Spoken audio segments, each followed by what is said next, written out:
Good morning everybody. మనం పోటీని బట్టి మార్కెట్ని పరిపూర్ణ పోటీ మార్కెట్ అని, అసంపూర్ణ పోటీ మార్కెట్ అని విభజించుకున్నాం. అయితే అసంపూర్ణ పోటీ మార్కెట్లో మరలా నెంబర్ ఆఫ్ సెల్లర్స్ని బట్టి అనేక రకాలుగా వర్గీకరించడం జరిగింది. If there is only one seller in the market, it is called as monopoly. If there are two sellers in the market, it is called duopoly. If there are few sellers in the market, it is called ఆలిగోపలీ.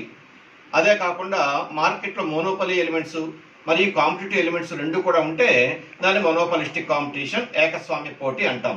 అయితే ఈరోజు మనకి పాఠ్యాంశం ఏంటి అంటే ఆలిగోపలీ, పరిమిత స్వామ్యం అంటే ఏంటి, పరిమిత స్వామ్యం యొక్క లక్షణాలు ఎలా ఉంటాయి, తర్వాత పరిమిత స్వామ్యంలో రకాలు ఏమిటి, తర్వాత కింక్ డిమాండ్ కర్వ్ అనే భావన గురించి కూడా నేర్చుకుందాం. అయితే ఇందులో ధర దృఢత్వము, ప్రైస్ రిజిడిటీ ఎలా ఉంటుందో కూడా నేర్చుకుందాం. అయితే ఇక్కడ oligopoly means, oligo means few, poly means sellers. That means if there are few sellers in the market, it is called oligopoly. అంటే మార్కెట్లో ఉత్పత్తిదారులు లేదా అమ్ముకుందారుల యొక్క సంఖ్య అబౌట్ ఆర్ అప్ టు ఇంచుమించు సుమారుగా 10 వరకు ఉంటే దాన్ని మనం ఏమంటే పరిమిత స్వామ్యము లేదా బహుస్వామ్యము అంటాం. అయితే ఇది నిజ జీవితంలో చాలా వరకు కనిపిస్తూ ఉంటుంది. ఎందుకంటే మనం అనేక రకాల ఉత్పత్తుల విషయంలో ఇది ప్రత్యక్షంగా మనం చూస్తూ ఉంటాం. ఫర్ ఎగ్జాంపుల్ మోటార్ సైకిల్స్లో కానీ, లేదా లోహాలు ఉత్పత్తి చేసినప్పుడు కానీ, సోపులు ఉత్పత్తి చేసినప్పుడు కానీ, ఇవన్నీ కూడా మనకు కనిపిస్తూ ఉంటాయి పరిమిత స్వామ్యం. ఇక్కడ ఏంటంటే సంస్థల యొక్క సంఖ్య పరిమితంగా ఉంటుంది కానీ వాళ్ళు పరస్పరం పోటీ పడుతూ ఉంటారు. అంటే పరిపూర్ణ పోటీ మార్కెట్ లాగా ఎక్కువ మంది ఉండరు కాబట్టి అక్కడ ఎవరు ధర నిర్ణయం చేయలేరు. కానీ ఇక్కడ ఏమవుతుంది అంటే ప్రతి సంస్థ తన యొక్క ధరని తానే నిర్ణయించుకుంటుంది, తాను ఉత్పత్తి చేసే వస్తే ధరను తానే నిర్ణయించుకుంటుంది. కానీ ఇక్కడ ఏం చేస్తుందంటే ప్రతి సంస్థ తన ప్రత్యర్థి సంస్థలు ఏం చేస్తున్నాయి, వాళ్ళు ఏ విధంగా ధర నిర్ణయం చేస్తున్నారు, వాళ్ళు ఏ విధంగా వ్యాపార ప్రకటనలు చేస్తున్నారు, వాళ్ళ అమ్మకాలు పెంచుకోవడానికి, లాభాలు పెంచుకోవడానికి ఏ రకమైన పద్ధతి అవలంబిస్తున్నారు, ఇవన్నీ కూడా ప్రతి సంస్థ పరిశీలించడమే కాకుండా వాళ్ళ యాక్షన్స్ బట్టి వీళ్ళ రియాక్షన్ కూడా ఉంటుంది. అంటే తన ప్రత్యర్థి సంస్థలు ఏం చేస్తున్నాయో చూసుకొని దానికి అనుకూలంగా వీళ్ళు కూడా ఉత్పత్తిపరమైన నిర్ణయాలు అనేవి తీసుకుంటూ ఉంటారు అనమాట. అటువంటి స్పెషల్ ఫీచర్స్ ఉండే మార్కెట్నే మనం ఏమంటామంటే ఆలిగోపలీ లేదా పరిమిత స్వామ్యము లేదా బహుస్వామ్యము అంటూ ఉంటాం. అదే చూద్దాం ఇప్పుడు. Oligopoly features and kink demand curve, ఇది మన టుడేస్ లెసన్. పరిమిత స్వామ్యము లక్షణాలు, కింక్ డిమాండ్ రేఖ. సంస్థల యొక్క సంఖ్య 2 కంటే ఎక్కువగా ఉండి వాటి మధ్య పోటీ ఉండే పరిస్థితిని పరిమిత స్వామ్యం అంటారు. ఒకవేళ 2 ఉంటే ఏమంటారు అంటే it is duopoly. If it is more than 2, అలాగని చెప్పి 100లో 1000లో కాదు, ఒక ఫ్యూ, మా అయితే ఒక 10 12 అలాంటి సంస్థలు ఉంటే అటువంటి పరిస్థితిని మనం ఏమంటామంటే ఆలిగోపలీ. సంస్థల యొక్క సంఖ్య 2 కంటే ఎక్కువగా ఉండి వాటి మధ్య పోటీ ఉండే పరిస్థితినే మనం పరిమిత స్వామ్యం అంటాం. Oligopoly is one of the most realistic imperfect competition in the world. మనకి నిజ జీవితంలో ఇది చాలా వరకు కనిపిస్తూ ఉంటుంది అనమాట. అంచేత ఇది the most realistic imperfect competition అంటాం మనం. The word oligo means a few and poly means sellers.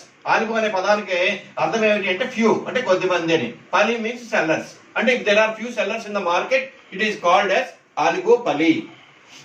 దీనికి విలియం ఫెల్లర్ అనే ఆర్థికవేత్త సింపుల్ డెఫినిషన్ ఇచ్చాడు. ఏమంటాడంటే ఈయన competition among the few.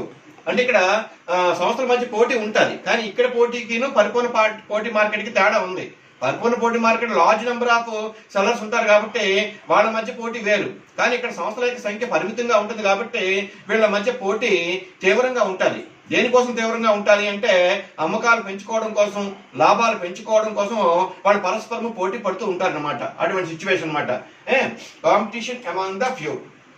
There are 2 types of oligopoly. Types of oligopoly 2 రకాలు ఉంటాయి. ఒకటి ఏంటంటే ప్యూర్ ఆలిగోపలీ, రెండోది ఏమిటంటే imperfect oligopoly. Oligopoly is a market situation with a few producers or sellers either producing a homogeneous product or differentiated product. 2 రకాలు ఇక్కడ. అంటే అంటే సజాతీయమైన వస్తువులు ఉత్పత్తి చేసే పరిమిత స్వామ్యము లేదా వస్తు వైవిధ్యంతో కూడిన పరిమిత స్వామ్యము 2 రకాలుగా ఉంటాయి. ఇప్పుడు సజాతీయమైన పదం వాడామనుకోండి, ఫర్ ఎగ్జాంపుల్ మెటల్స్ ఉంటాయి. ఉదాహరణకి స్టీలే తీసుకుంటే ఈ స్టీల్ ని విశాఖపట్నంలో సెయిల్ ఉత్పత్తి చేస్తున్నది steel authority of India limited, RINL Rashtriya Ispat Nigam limited ద్వారా. అదే స్టీల్ ని SR స్టీల్ వాళ్ళు కూడా ఉత్పత్తి చేస్తున్నారు. అదే స్టీల్ ని బ్లాక్ గోల్డ్ కంపెనీ కూడా స్టీల్ ఉత్పత్తి చేస్తున్నది. అదన్నీ లోహాలే. కాకపోతే ఇక్కడ ఏమవుతుంది అంటే ఓ సంస్థల యొక్క పేర్లు మారిపోతూ ఉంటాయి అనమాట. అలాంటి ఏకస్వామ్యం అంటే అవన్నీ కూడా సజాతీయమైన వస్తువులే, అంతా స్టీలే, కానీ ఉత్పత్తి చేసే సంస్థలు మాత్రం వేరే వేరేగా ఉంటాయి. దాన్ని ఏమంటామంటే మనం ప్యూర్ ఆలిగోపలీ అంటాం.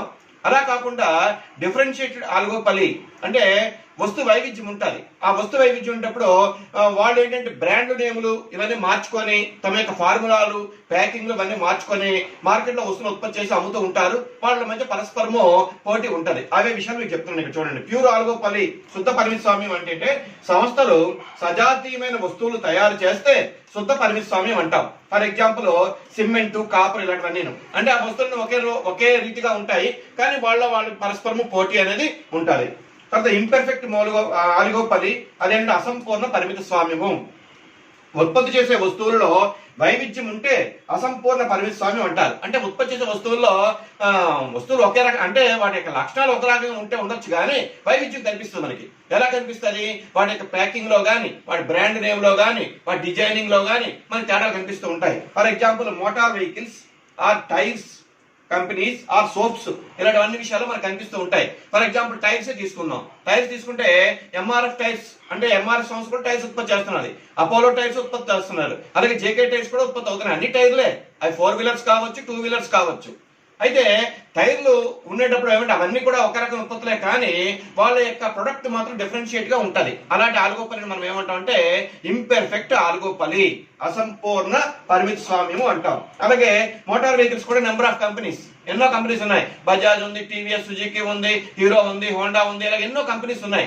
అవన్నీ కూడా 2 వీలర్స్ 4 వీలర్స్ అని ఉత్పత్తి చేస్తూ ఉన్నా వాటి తరకు వస్తువు వైవిధ్యం మనకు కనిపిస్తుంది. ఎందులో కనిపిస్తుంది?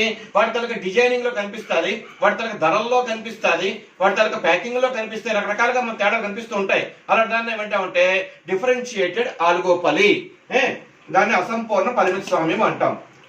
ఇంకా what are the features of oligopoly అంటే ఆలిగోపలి యొక్క లక్షణాలు ఎలా ఉంటాయి? ఆలిగోపలిలో ఇక్కడ ఏంటంటే అనేక సంస్థలు ఉంటాయి. అంటే ఒక 2 to 10 వరకు 12 వరకు అలా ఉంటాయి. కానీ వాళ్ళు ఏంటంటే ఇంటర్ డిపెండెన్స్ ఉంటుంది. వాళ్ళు పరస్పర ఆధారపడి ఉంటాయి. ఎలాగ ఆధారపడి ఉంటాయంటే ప్రతి సంస్థ తన ప్రత్యర్థి సంస్థ ఏ రకమైన ఉత్పత్తిపరమైన నిర్ణయాలు తీసుకుంటుంది, ధరలు ఎలా నిర్ణయిస్తుంది, ఎలా వ్యాపార ప్రకటన చేస్తుంది, అన్ని కూడా పరిశీలిస్తూ ఉంటారనమాట. ఇంటర్ డిపెండెన్స్ అంటే తన ప్రత్యర్థి సంస్థ ఒకవేళ ధరను కానీ తగ్గించింది అనుకోండి, అంటే ఈ సంస్థ ఏం చేస్తుంది అంటే తాను ఉత్పత్తి చేసే వస్తువు యొక్క ధరను కూడా తగ్గించిన ప్రయత్నాలు చేస్తుంది. ఎందుకు చేస్తుంది అంటే అట్లా చేయకపోతే ఏమవుతుంది, వినియోగదారులందరూ కూడా ఈ సంస్థ యొక్క ఉత్పత్తి కొనడం మానేసి ఆ ప్రత్యర్థి సంస్థ యొక్క ఉత్పత్తి కొనడానికి ప్రయత్నాలు చేస్తారు.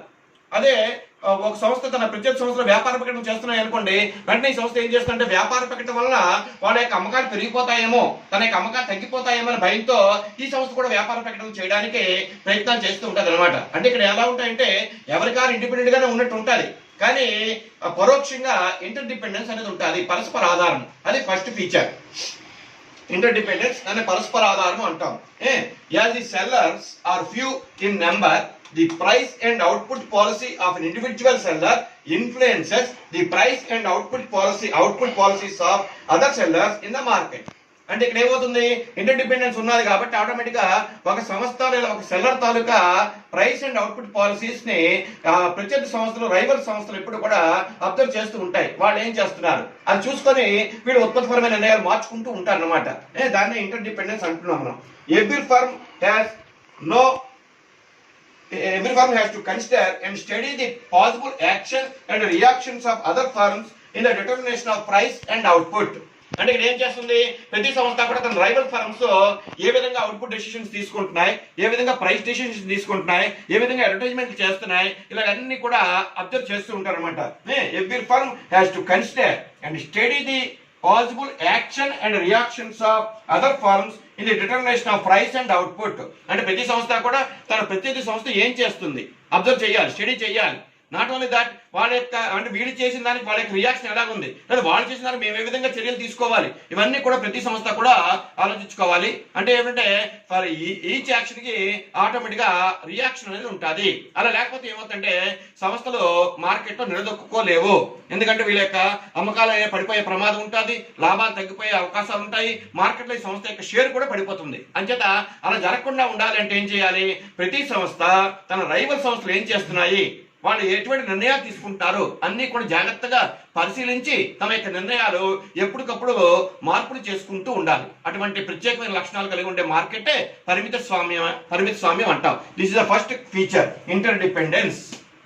ఈ second feature of oligopoly is non price competition. మనకి ఇక్కడ కాంపిటీషన్ రెండు రకాలుగా ఉంటాయి. One is price competition, and one is non price competition అని. ప్రైస్ కాంపిటీషన్ అంటే ఏంటి? ఒక సంస్థ ధర తగ్గించింది అనుకున్నాం, వెంటనే మరొక సంస్థ కూడా తన అమ్మకాలు పడిపోతాయేమో తన ధర తగ్గించడం, దాన్ని మనం ప్రైస్ కాంపిటీషన్ అంటాం. అంటే ధరల్లో మార్పులు అనమాట. నాన్ ప్రైస్ కాంపిటీషన్ అంటే ఏమిటి అంటే ప్రతి సంస్థ తన ఉత్పత్తులని వినియోగదారులకి ఆకర్షించినట్టుగా చేయడానికి రకరకాల ప్రయత్నాలు చేస్తూ ఉంటుంది. ఏమిటా ప్రయత్నాలు అంటే వ్యాపార ప్రకటనలు చేస్తూ ఉంటాయి. అంటే ఒక విధంగా చెప్పాలంటే వ్యాపార ప్రకటన చేసినప్పుడు సంస్థకి అమ్మక వ్యయాలు అవుతూ ఉంటాయి. వ్యాపార ప్రకటన మనం చూస్తూ ఉంటాం, టీవీల్లో కానీ లేదా హోర్డింగ్ల ద్వారా కానీ రేడియోల ద్వారా కానీ రకరకాలుగా వ్యాపార ప్రకటన చేస్తూ ఉంటారు. ఆ వ్యాపార ప్రకటన దానికి అంతిమ ఉద్దేశం ఏంటి అంటే వ్యాపార ప్రకటన ఫస్ట్ ప్రయారిటీ ఏమిటంటే వినియోగదారులకు తన ఉత్పత్తులు పరిచయం చేయడం. రెండోది ఏమిటంటే తన ఉత్పత్తులు బాగా ఉన్నాయని వినియోగదారులకు నమ్మకం కలిగించడం. తర్వాత తన ఉత్పత్తులు వినియోగదారులకు కొనేటట్టుగా చేయడం. అది వ్యాపార ప్రకటనలు. మరి ఈ విధంగా ఎందుకు చేస్తాయి మన పరిమిత స్వామ్యంలో అంటే అనేక ఇతర సంస్థలు పోటీ ఉంటుంది కాబట్టి వాళ్ళ పోటీని తట్టుకోవడానికి ఇది ఏం చేస్తూ ఉంటాయంటే నాన్ ప్రైస్ కాంపిటీషన్కి వీళ్ళు ప్రిఫర్ ఇస్తారు. ఎందుకంటే ఇక్కడ మనకి ఆలిగోపలిలో ప్రైస్ కాంపిటీషన్ కన్నా నాన్ ప్రైస్ కాంపిటీషన్ అంటే ధరేతర పోటీ చాలా ఎక్కువగా ఉంటుంది. అది that is the second feature of oligopoly. అదే ఇక్కడ చెప్తున్నాను. To promote sales the firms resort to non price competition through product differentiation and selling costs. అంటే ఇక్కడ ఏం చేస్తాయి? రెండు రకాలుగా నాన్ ప్రైస్ కాంపిటీషన్ వాళ్ళు చేస్తూ ఉంటారు అనమాట. ఒకటి ఏంటంటే ప్రొడక్ట్ డిఫరెన్షియేషన్, అంటే తమ ఉత్పత్తులు వైవిధ్యంగా ఉన్నాయి అంటే మిగతా సంస్థల కన్నా తమ ఉత్పత్తులు మేటిగా ఉన్నాయి అని చెప్పడానికి. ఫర్ ఎగ్జాంపుల్ టీ తీసుకోండి. టీలో ఈ మధ్యన మనం చూస్తున్నాం మసాలా టీ అంటున్నారు. మసాలా టీ అంటే గ్రూప్ అది 3 రోజెస్ కానీ టాప్ స్టార్ కానీ వాళ్ళు కొత్తగా పెట్టారు. ఏమిటి? అందులో సుగంధ ద్రవ్యాలు కూడా కలిపి మేము విక్రయిస్తున్నామని చెప్పడానికి. అది వినియోగదారుల ఆరోగ్యానికి చాలా బాగుంటుందని. అంటే ఇక్కడ ఏం చేశారు? ఆ ప్రొడక్ట్ ని డిఫరెన్షియేట్ చేస్తున్నారు. అంటే మిగతా ఉత్పత్తుల కన్నా మా ఉత్పత్తులు మేటిగా ఉన్నాయని చెప్పడానికి వాళ్ళు ప్రయత్నాలు చేస్తున్నారు అనమాట. That is called product differentiation. అలాగే ఈ మధ్యనే మనకి కొత్తగా ఒక బండి వచ్చింది. అందులోనే వాడు బ్లూటూత్ మనం అవన్నీ చూస్తున్నాం. మనం టీవీఎస్ కంపెనీలో వాళ్ళు కొత్తగా దించారు ఒక బండి, స్కూటీల టైప్దే. అందులో ఏం చేశారు? బ్లూటూత్ సిస్టమ్ ఇవన్నీ పెట్టారు. అంటే అదేమిటి అక్కడ వినియోగాన్ని అట్రాక్ట్ చేయడానికి మా బండిలో ఇటువంటి స్పెషల్ ఫీచర్స్ ఉన్నాయని చెప్పడం అనమాట. అవన్నీ కూడా మనం ఏమిటంటే non price competition that comes, దాన్ని ఏమంటే ప్రొడక్ట్ డిఫరెన్షియేషన్ అంటారు. దీనికోసం వాళ్ళు ఏం చేయాలి? సెల్లింగ్ కాస్ట్ ఉండాలి. అంటే అమ్మక వ్యయాలు చేయక తప్పదు. అమ్మక వ్యయాలు చేయాలంటే వ్యాపార ప్రకటన చేయక తప్పదు అనమాట. ఈ విధంగా పరిమిత స్వామ్యంలో నాన్ ప్రైస్ కాంపిటీషన్ ఉంటుంది. నాన్ ప్రైస్ కాంపిటీషన్ మనకి ఒకటి డిఫరెన్షియేట్ ప్రొడక్ట్స్ ద్వారా కానీ లేదా అమ్మక ప్రకటన ద్వారా కనిపిస్తూ ఉంటది అనమాట. ఈ బహుమతి ఆర్థికవేత్త ఒక పదం చెప్తున్నాడు, ఒక సెంటెన్స్ మంచి క్లారిటీగా ఇచ్చాడు ఆయన. పరిమిత స్వామ్యంలో ప్రకటనలు అనేవి సంస్థకు జీవన్మరణ సమస్య అన్నాడు ఆయన. బహుమరణ ఆర్థికవేత్త పరిమిత స్వామ్యంలో ప్రకటనలు అనేవి సంస్థకు జీవన్మరణ సమస్య. అంటే అర్థం ఏంటి? Without advertisement this firm cannot sustain in the market. అంటే వ్యాపార ప్రకటన చేయకపోతే సంస్థ మార్కెట్ లో నిలదొక్కుకోలేదు అని అర్థం వస్తుంది ఇక్కడ. అంటే ఏంటి? ఇక్కడ ఆలిగోపలిలో ప్రతి సంస్థ కూడా తన యొక్క అమ్మకాలు పెంచుకోవడానికి లేదా మార్కెట్ తన వాటా నిలబెట్టుకోవడానికి తప్పనిసరిగా వ్యాపార ప్రకటన చేయక తప్పదు. అదే అంటాడు ఆయన. పరిమిత స్వామ్యంలో ప్రకటనలు అనేవి సంస్థకు జీవన్మరణ సమస్య. ఇంకా థర్డ్ ఫీచర్ ఇదే ప్రైస్ రిజిడిటీ, ధర దృఢత్వము అంటాం.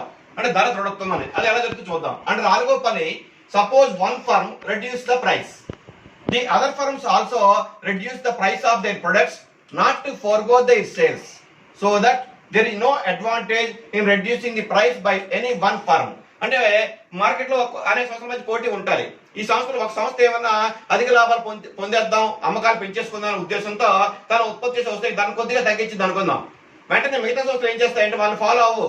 ఎందుకు ఫాలో అవ్వ అంటే ధర తగ్గితే వినియోగదారులు దాన్ని కొండ మానేసి మా దగ్గరికి వస్తారనే ఉద్దేశంతో వీళ్ళు ధరను తగ్గించరు. అటువంటిప్పుడు ఏమవుతుంది? ఏ సంస్థ అయితే తన ఉత్పత్తులకు ధర తగ్గించిందో ఆ సంస్థ నష్టపోయే అవకాశాలు ఉంటాయి. అదే విషయం చెప్తున్నాను ఇక్కడ. And oligopoly suppose one firm reduce the price, then the other firms also reduce the price of their products. వెంటనే వాళ్ళు ఏం చేస్తారు? వీళ్ళు ఎప్పుడైతే ధర తగ్గించారో వినియోగదారులు ఇటు నుంచి అటు వెళ్ళిపోతారనే ఉద్దేశంతో వెంటనే వీళ్ళు ఇమీడియట్ గా ధర తగ్గిస్తారు. Not to forgo their sales, so that there is no advantage in reducing the price by any other firm. అంటే ఒక సంస్థ ధర తగ్గించి ఎక్కువ లాభాలు పొందేద్దాము అనుకుంటే మిగతా సంస్థలు ఏం చేస్తాయంటే పరిశీలిస్తాయి. వాళ్ళు ధర తగ్గించారు, మన యొక్క అమ్మకాలు పడిపోయే ప్రమాదం ఉంది కాబట్టి వెంటనే వీళ్ళు కూడా ధర తగ్గిస్తారు. అప్పుడు ఏమవుతుంది? మొదటి సంస్థ ధర తగ్గించినప్పుడు వాళ్ళు అనుకున్న ప్రయోజనాలు వాళ్ళు పొందలేకపోవచ్చు. ఆ విధంగా ఇక్కడ ఈ పరిమిత స్వామ్యంలో ఎలాగవుతుందంటే ఒక సంస్థ ధర తగ్గిస్తే వెంటనే దాని యొక్క అమ్మకాలు ఏమి పెరగవు. దాని ప్రతి సంస్థలు ఏం చేస్తూ ఉంటాయంటే ఇమీడియట్ గా వాళ్ళు కూడా ధరలు తగ్గించి తమ అమ్మకాలు నిలబెట్టుకోవడానికి ప్రయత్నాలు చేస్తూ ఉంటాయి. Suppose one firm increases the price, the other firm do not follow in order to maintain sales. ఇది ఒక విచిత్రమైన పరిస్థితి. ఒక సంస్థ మొత్తం రాబడి పెంచుకుందాం అని చెప్పి ఒకవేళ ధర పెంచింది అనుకుందాం. ఇక్కడ ఏమవుతుందంటే మిగతా సంస్థలు వెంటనే చూసి వెంటనే ధర పెంచవు, ధర తగ్గిస్తే తగ్గిస్తాయి కానీ ధర పెంచితే పెంచవు. ఎందుకు పెంచవు అని ఆలోచిస్తే ధర పెంచితే వీళ్ళు ఏమనుకుంటారు, ఏ సంస్థ అయితే ధర పెంచిందో దాని యొక్క అమ్మకాలు పడిపోతాయి, ఆ వినియోగదారులందరూ మా ఉత్పత్తులే కొంటారు అని ఆ ఉద్దేశంతో ధర పెంచితే వీళ్ళు ఫాలో అవ్వరు. కానీ ధర తగ్గిస్తే మాత్రం ఇమీడియట్ గా వీళ్ళు ధర తగ్గిస్తూ ఉంటారు అనమాట. అదే విషయం ఇక్కడ. Suppose one firm increases the price, the other firms do not follow in order to maintain sales. Thus the firms under oligopoly stick to the prevailing price. అంటే మార్కెట్ లో ఏ ధర ఉందో ఆ ధరకి వారు స్టిక్ అయిపోవాల్సి వస్తుంది. This situation is called price rigidity. దీన్ని ధర దృఢత్వము అంటాం. ధర దృఢత్వం ఎలా వస్తుంది అంటే, ఒక సంస్థ ధర తగ్గిస్తే మిగతా సంస్థలు ధర ఫాలో అయిపోయి ధర తగ్గిస్తాయి, కానీ ఒక సంస్థ ధర పెంచితే మాత్రం మిగతా సంస్థలు ధరను పెంచవు. అటువంటి ప్రత్యేకమైన పరిస్థితి ఉంటుంది. కాబట్టి ఈ పరిమిత స్వామ్యంలో ఉండే మనకు ప్రత్యేక లక్షణం ఏమిటంటే ధర దృఢత్వము లేదా ప్రైస్ రిజిడిటీ. ఇంకా next fourth one, price behaviour లేదా గ్రూప్ బిహేవియర్, దాని సామూహిక ప్రవర్తన. ఇది ఎలా ఉంటుందో చూద్దాం. సహకారము సంఘర్షణ అనే వైరుధ్యాలు పరిమిత స్వామ్యంలో ఉంటాయి. అంటే ఈ సంస్థల మధ్య సహకారము ఉండాలి, అట్ ద సేమ్ టైం సంఘర్షణ కూడా ఉండాలి. అంటే వాళ్ళ మధ్య పరస్పరం పోటీ ఉండాలి. దేనికి పోటీ ఉండాలి? అమ్మకాలు పెంచుకోవడానికి, లాభాలు పెంచుకోవడానికి పోటీ ఉండాలి. మరి సహకారం ఎలా ఉంటుందంటే, కొన్ని సందర్భాల్లో వాళ్ళు సిండికేట్స్ గాను కార్టెల్స్ గాను ఫార్మ్ అవుతుంటారు. మీకు లాస్ట్ లో చెప్తాను. సంస్థల మధ్య పరస్పర ఆధారము, పరస్పర విరుద్ధమైన ప్రవర్తన, ప్రతిచర్యకు సమానంగా ప్రతీకార చర్య ఉండటం వలన ఒక్కొక్కప్పుడు సంస్థలు పరస్పరము సహకరించుకుంటాయి. మరికొన్ని సందర్భాల్లో లాభాలను గరిష్టం చేసుకోవడానికి పోటీ పడతాయి. కొన్ని సందర్భాల్లో కొల్యూడ్ అవుతూ ఉంటాయి. అధిక లాభాల కోసం ఒక సంస్థ మిగతా సంస్థతో కొల్యూడ్ అయిపోతూ ఉంటాయి, అంటే కొమ్మక్క అయిపోవడం అంటాం మనం. మరికొన్ని సందర్భాల్లో ఏంటంటే లాభాలు పెంచుకోవడం కోసం పోటీ కూడా పడుతూ ఉంటాయి. సంస్థలన్నీ కలిసి ఒక సంస్థకు నాయకత్వం ఇచ్చి ఆ సంస్థ నిర్ణయించిన ధరనే అన్ని సంస్థలు పాటిస్తాయి. దీనినే ధర నాయకత్వం, ప్రైస్ లీడర్షిప్ అంటారు. మరి ప్రైస్ లీడర్షిప్ ఎలాగొస్తుంది అంటే, ఫర్ ఎగ్జాంపుల్ చూద్దాం. మొత్తము 100 యూనిట్స్ లో ఒక సంస్థ యొక్క వాటా సుమారు 40% ఉంది, మిగతా ఒక 5-6 సంస్థల యొక్క వాటా మిగతా 60% ఉంది. అంటే మేజర్ షేర్ ఎప్పుడైతే ఈ ఫస్ట్ సంస్థలో ఉందో మిగతా సంస్థలు ఏం చేస్తాను, ఇది పెద్ద సంస్థ కాబట్టి దానికి నాయకత్వం ఇద్దాం, మనందరూ కూడా కొల్యూడ్ అయిపోయి ఆ సంస్థ ఏ ధర అయితే నిర్ణయిస్తుందో అదే ధరకి మనం అమ్ముకుందాం అనుకుంటారు. సాధారణంగా సమ్మర్లో జరుగుతుంది. సమ్మర్లో సిమెంట్ కంపెనీలు ఏం చేస్తూ ఉంటాయంటే, నిర్మాణ రంగంలో బాగా ఉధృతంగా కార్యకలాపాలు సాగుతాయనే ఉద్దేశంతో అన్ని సిమెంట్ కంపెనీలు కూడా ఒక రకంగా కొల్యూజ్ అయిపోయి ధరను పెంచేస్తూ ఉంటాయి. అటువంటిప్పుడు మనం ఈ బ్రాండ్ కాస్త ఆ బ్రాండ్ కొందామా అనుకుంటే ఇక్కడ ఎంత ధర ఉంటుందో అక్కడ కూడా అంతే ధర ఉంటుంది. అటువంటిప్పుడు దాన్ని ఏమంటారు, ప్రైస్ లీడర్షిప్ అంటాం. సాధారణంగా ప్రైస్ లీడర్షిప్ ఎవరికి చెప్తారంటే, మొత్తము అమ్మకాలలో ఏ సంస్థకి అయితే వాటా గణనీయంగా ఉంటుందో, ఎక్కువగా ఉంటుందో ఆ సంస్థకి నాయకత్వం ఇచ్చి మిగతా సంస్థలంతా కూడా ఆ సంస్థలు ఫాలో అయిపోతూ ఉంటాయి. దాన్ని ఏమంటే ప్రైస్ లీడర్షిప్ అంటాం మనం. తర్వాత పరిశ్రమలో ప్రవేశం. పరిమిత స్వామ్యంలో పోటీ వల్ల స్వల్పకాలంలో సంస్థల ప్రవేశానికి అవరోధాలు ఉండవు. స్వల్పకాలంలో ఏ సంస్థని కొత్తగా ఎస్టాబ్లిష్ కావచ్చు, కానీ దీర్ఘకాలం వచ్చేసరికి ఏమవుతుంది అంటే, దీర్ఘకాలంలో వీళ్ళకి ఆల్రెడీ పేటెంట్ హక్కులు లేదా ఇంటర్నల్ ఎకానమీస్, ఎక్స్టర్నల్ ఎకానమీస్ అన్నీ రావడం వల్ల పెద్ద పెద్ద సంస్థలన్నీ కూడా స్థిరత్వాన్ని పొందుతాయి. అన్నప్పుడు ఏమంటే కొత్త సంస్థలు మార్కెట్ లో ప్రవేశించినా వాళ్ళకి పెద్దగా లాభాలు రావు. కాబట్టి దీర్ఘకాలంలో పరిమిత స్వామ్యంలో ఏ సంస్థలు కూడా మార్కెట్ లోకి ఎంటర్ అవ్వవు అని చెప్తున్నాను. కానీ దీర్ఘకాలంలో గరిష్ట లాభాలు ఆర్జించే అవకాశం ఉన్నందున కొత్త సంస్థల ప్రవేశానికి అవరోధాలు ఏర్పడతాయి. ఎలాగ అవరోధాలు ఏర్పడతాయి? ఆల్రెడీ ఎస్టాబ్లిష్డ్ అయిన ఫర్మ్స్ అన్ని కూడా పేటెంట్ హక్కులు పొందడం, తర్వాత ఇంటర్నల్ ఎకానమీస్, ఎక్స్టర్నల్ ఎకానమీస్ బాగా సంపాదించుకోవడం, తర్వాత ఇదే కాకుండా ఇన్స్టాల్డ్ కెపాసిటీ పూర్తి స్థాయిలో ఉపయోగించుకోవడం, ఇలాగన్నీ జరగడం వల్ల ఏమవుతుందంటే కొత్త సంస్థలు మార్కెట్లోకి ఎంటర్ అయిపోయినా అవి నిలదొక్కుకోలేవు. కాబట్టి లాంగ్ రేంజ్ లో లేదా లాంగ్ పీరియడ్ లో కొత్త సంస్థలు పరిమిత స్వామ్యంలో ఎంటర్ అవ్వడానికి అవకాశం లేదు. స్వల్పకాలంలో అవి ఎంటర్ అయినా అవి నిలదొక్కుకోవాలి అంటే చాలా జాగ్రత్తగా ఉత్పత్తిపరమైన నిర్ణయాలు, ధరకు సంబంధించిన నిర్ణయాలు జాగ్రత్తగా తీసుకోవాల్సిన అవసరం ఉంటుంది. మరి పరిమిత స్వామ్యంలో లేదా భౌస్వామ్యంలో ప్రతి సంస్థ కూడా తన ప్రత్యర్థి సంస్థల యొక్క అన్ని నిర్ణయాలని, ముఖ్యంగా ఉత్పత్తికి సంబంధించిన నిర్ణయాలని, ధరకు సంబంధించిన నిర్ణయాలని తీసుకొని తన యొక్క నిర్ణయాలు మార్చుకుంటూ ఉంటుంది అనమాట. అంటే వాడి యొక్క ప్రతి చర్య అనేది ఉంటుంది. దీనివల్ల ఏమవుతుందంటే పరిమిత స్వామ్యంలో డిమాండ్ రేఖ అనిశ్చితంగా ఉంటుంది. ఇది పాల్ ఎం స్వీజీ నమూనాలో చూస్తాం మనం. చాలా మంది ఆర్థికవేత్తలు ఈ విషయాన్ని కూడా చెప్తారు. ఎందుకంటే పరిమిత స్వామ్యంలో డిమాండ్ ఎందుకు అనిశ్చితంగా ఉంటుంది అంటే, ఒక సంస్థ ధరను తగ్గిస్తే ప్రతి సంస్థలు కూడా ధరను తగ్గిస్తాయి, ఒక సంస్థ ధరను పెంచితే ప్రతి సంస్థ ధరను పెంచం. దీనివల్ల ఏమవుతుందంటే డిమాండ్ పూర్తిగా అన్సర్టైన్ గా ఉంటుంది, అనిశ్చితంగా ఉంటుంది. అదే విషయాన్ని చూపిస్తున్నాను ఇక్కడ. సో డిమాండ్ రేఖ ఎలా ఉంటుందంటే, పరిమిత స్వామ్యంలో ప్రతి సంస్థ తన ధర వస్తురాశిలో మార్పు తెచ్చినట్లయితే ప్రత్యర్థుల ధర వస్తురాశి విధానాల్లో అంచనాలకు అందని ప్రతీకార చర్యలకు దారితీసి వీటి ప్రభావం తిరిగి తన సంస్థ యొక్క ధర వస్తురాశిపై ఉంటుంది. అంటే ఈ సంస్థ ఏమైనా చేస్తే వెంటనే ప్రత్యేక సంస్థలు కూడా అదే పనులు చేస్తూ ఉంటాయి. అటువంటిప్పుడు ఏమవుతుంది, వెంటనే వీళ్ళు మార్చుకోవాల్సి వస్తుంది. అంటే ప్రతీకార చర్యలు కూడా ఉంటాయి, వీళ్ళ చర్యలకి ప్రతీకార చర్యలు ఉంటాయి కాబట్టి దానికి అనుకూలంగా వీళ్ళు కూడా మళ్ళా తమ యొక్క ఉత్పత్తిపరమైన ధరకు సంబంధించిన నిర్ణయాలు మార్చుకోవాల్సి ఉంటుంది అనమాట. కావున డిమాండ్ అనిశ్చితంగా ఉంటుంది. ఇప్పుడు ఈ రేఖాపటం ఇదే విషయం రేఖాపటంలో చూద్దాం. ఈ రేఖాపటంలో ఓవై అక్షంలో ధరని, ఓఎక్స్ అక్షంలో అవుట్పుట్ తీసుకున్నాం మనం.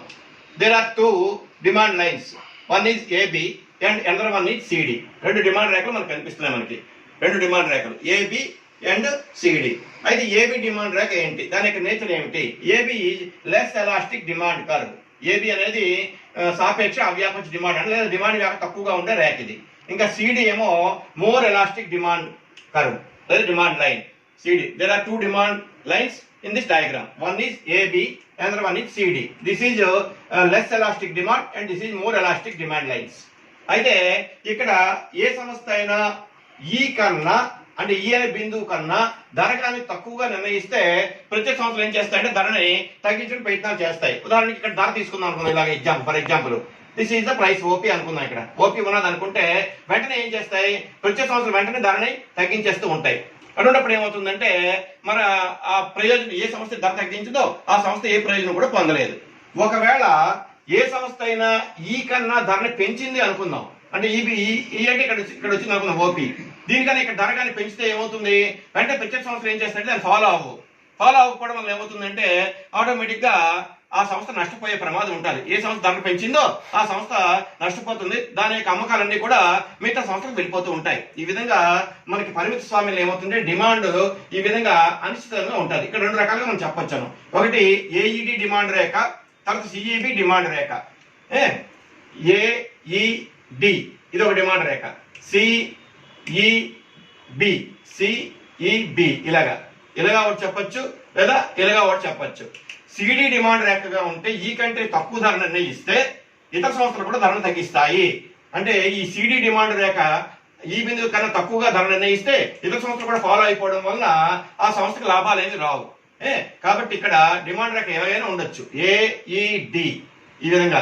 దీనికి కారణం ఏమిటి అంటే ప్రతి సంస్థ యొక్క చర్యలకు ప్రతి చర్యలు ఉంటాయి. ఆ విధంగా ఏకస్వామ్యంలో డిమాండ్ లెస్ ఎలాస్టిక్ లేదా మోర్ ఎలాస్టిక్ అనే దాన్ని బేస్ చేసుకుని ఉంటుంది కాబట్టి డిమాండ్ రేఖ అనిశ్చితంగా ఉంటుంది. It may be either AED or CEB ఇలా ఉంటుంది అనమాట. మరి ఇంకా ఈ స్వీజీ మోడల్ చూద్దాం.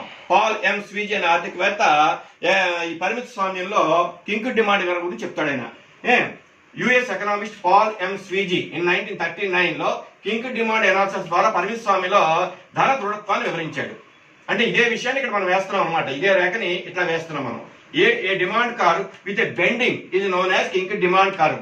మరి విద్యార్థులకి కొట్టి కింక్ డిమాండ్ కర్వ్ అంటే ఏంటి, ఆ తెలుగులో సరైన పదం లేదు కాబట్టి ఇంగ్లీష్ లో వాడేస్తూ ఉంటాం. అది కింక్ అంటే ఏంటంటే వంపు అనమాట. మరి ఎక్కడైతే డిమాండ్ రేఖ ఇక్కడ వంపు కనిపిస్తున్నది మనకి, ఎక్కడ వంపు కనిపిస్తున్నది, ఈ కే అనే బిందువు దగ్గర వంపు కనిపిస్తున్నది. So a demand curve with a bending, ఇక్కడ బెండ్ అయింది demand curve, is known as kink demand curve. ఇక్కడ చూద్దాం, lower part of the demand curve ఏది, KD. Upper part of the demand curve ఏమో DK. Upper part of the demand curve is DK and lower part of the demand curve is KD. వేరే lower part KD is inelastic, ఇది కొంచెం అవ్యాకోచంగా ఉంది.